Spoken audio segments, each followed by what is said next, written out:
Everyone, সবাই কেমন আছো? হ্যাপি নিউ ইয়ার তোমাদের সবাইকে, নতুন বছরের অনেক অনেক শুভেচ্ছা। আজকের ভিডিও দেখে তোমরা হয়তো বুঝতেই পারছো ভিডিওটা কেমন বা কিরকম হতে চলেছে। তো আজকের দিনটা ছিল কিন্তু 31st। তো আজকে কিন্তু আমরা পিকনিক করব আমাদের পাড়ার সব ভাই বোনেরা মিলে। তো আমি আর সৌরভ কিন্তু সকাল সকাল বাজারে চলে গেছিলাম, আমাদের সাথে গেছিল পৃথাও। প্রথমে কিন্তু আমরা চাল কিনে নিয়েছিলাম, তারপরে চলে গেছিলাম সবজি বাজারে, সেখান থেকেও সমস্ত কিছু সবজি কিনে নিচ্ছিলাম। এখান থেকে নিয়ে নিচ্ছিলাম মটরশুঁটি। সৌরভ, পৃথা আর আমি বললাম তিনজনে বাজারে গেছিলাম। তারপরে আমরা চলে আসলাম কিন্তু মাংসের দোকানে, আর মাংসের দোকানে যা লাইন, ওখানেই তো আমাদের 2 ঘন্টা কেটে গেছে। তারপরে কিন্তু আমরা বাড়িতেও চলে আসলাম। বাড়িতে এসে সৌরভ, শুভঙ্কর এরা সবাই মিলে কিন্তু হাত লাগিয়ে মাংস পরিষ্কার করছিল।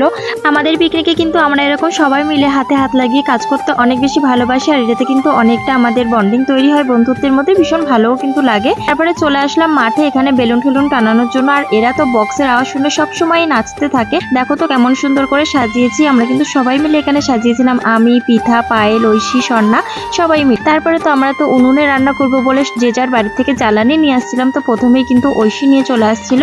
এই ভিডিও ক্লিপসটা নিয়েছি জাস্ট একটু মজা করে। আর এই যে কিন্তু সবাই প্রত্যেকে চলেও এসেছে। সন্ধ্যাবেলায় কিন্তু আমরা আবারও বাজারে চলে গেছিলাম চিকেন পকোড়া আনার জন্য। পকোড়ার ঝামেলাটা আর নিইনি সন্ধ্যাবেলায়, তো ওটা আমরা কিনেই এনেছিলাম। তো এইখানে কিন্তু আমরা সবাই মিলে খাচ্ছিলাম। সৌরভ খাচ্ছে যাকো চেটে পুটে। পকোড়াটা কিন্তু দারুণ ছিল, সত্যি খুব সুন্দর ছিল। আর রাত্রেবেলা আমাদের পিকনিক স্পটটা দেখো তো কতটা সুন্দর লাগছে। এটা কিন্তু আমাদের পাড়ার মধ্যে একটা মাঠ, যেখানে কিন্তু আমরা র্যাকেট খেলি।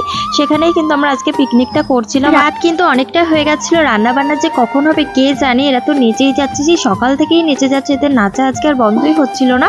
তারপরে কিন্তু এরা নাচ করছিল, আমি, স্বর্ণা এরা সবাই চলে আসলাম রান্নার এই দিকটা। কিছুটা একটু রান্না গুছিয়ে নিচ্ছিলাম। এখানে ম্যারিনেট করে নিলাম মাংসটা। সৌরভ কিন্তু এখানে ফ্রাইড রাইসের জন্য, ও তোমাদেরকে তো বলাই হয়নি যে আজকে আমাদের মেনু কি। আজকে ছিল আমাদের মেনু কিন্তু ফ্রাইড রাইস আর চিকেন কষা। তো এখানে সবাই মিলেই কিন্তু হাতে হাতে কাজ করে দিচ্ছিল। সেখানে সৌরভ একটু করার পরে তারপরে আমিও কিন্তু রান্নাবান্না করে নিচ্ছিলাম। তো এখানে সবাই কিন্তু কাজ করছিল, স্বর্ণাও করছিল। তারপরে দেখো কষা মাংস খেতেই হবে আমাদেরকে, আর ঐশী তো খেয়েই যাচ্ছিল। আমরা সবাই 1 পিস করে নিয়েছি, কিন্তু ও যে ক পিস নিয়েছে তা ওই জানে। খেয়েই যাচ্ছে তো খেয়েই যাচ্ছে। তারপরে হঠাৎ করে এরা কোথা দিয়ে জুড়ে এসে দেখো নাচ শুরু করে দিল। কাজের সময় কিন্তু এদেরকে পাওয়া যাচ্ছিল না। সেই যে সকালে একটু মাংস ধুয়ে গেছে, তারপরে আর কাজের জন্য পাওয়াই যাচ্ছিল না। তারপরে আমরা বললাম নে, আমরা এবার অনেকটা করেছি, এবার তোরা একটু কাজ কর। তো দুজনে মিলে একটু কড়াইটাই ধরে দিচ্ছিল, তাও যেদের কি কষ্ট হচ্ছিল তোমাদেরকে আর কি বলবো। মাংসটা কিন্তু এখানে হয়ে গেছে, আর ফ্রাইড রাইসও কিন্তু আমাদের কমপ্লিট। তো ওই জন্য আমরা এখানে নামিয়ে নিলাম। তো এখন কিন্তু নাচানাচি হবে, তারপরেই কিন্তু খাওয়া হবে। আর এদের নাচ দেখে তো আমার নিজেরও নাচতে ইচ্ছা করছিল, সেজন্য আর বেশি একটা ভিডিও ক্লিপস আমি নিতে পারিনি, কারণ নিজেও তো নাচতে হবে তাই না। হঠাৎ করে এদের মাথায় কি ভূত চেপেছে তারা নিজেরাই জানে। বেলুনগুলো খুলে খুলে দেখো মাথায় বেঁধে কিরকম করে নাচ করছে পাগলের মতো, দেখে যা হাসি পাচ্ছিল তোমাদেরকে আর কি বলবো। আর এদিকে ঐশীর কাণ্ডটা তোমরা জাস্ট একবার দেখো, মানে লাস্টে যে ও নিজেকে কি প্রমাণ করছে তা ও নিজেই জানে। নাচ দেখো, পুরো পাগলা ডান্স না ভাসান ডান্স না কি ডান্স তোমরা নিজেরাও বুঝতে পারবে না। উড়ুং বুড়ুং যা পাচ্ছে একটা নেচে দিচ্ছে। আসলে ওই রাত্রে আমাদের ডান্স আমরাই দেখছিলাম, তাই যে যার মতো পাচ্ছে নেচে নিচ্ছে, কেউ তো দেখার নেই। আমরাই ভুলভাল নাচছি, আমরাই আবার দেখছি। যাই হোক, আমরা কিন্তু 31st ভীষণ ভীষণ মজা করেছিলাম। আর রাত 12টার সময় গিয়ে কিন্তু খাবো, তার জন্য 12টা বাজছিল না, তাই জন্য কিন্তু আর বেশি বেশি করে ডান্স করছিলাম।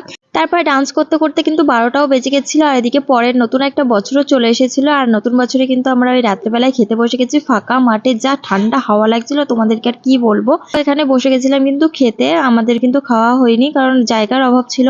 তারপরে কিন্তু আমি, পৃথা, ঐশী এরাও একটু বসে যাচ্ছিলাম সবাইকে খাবার টাবার দিয়ে।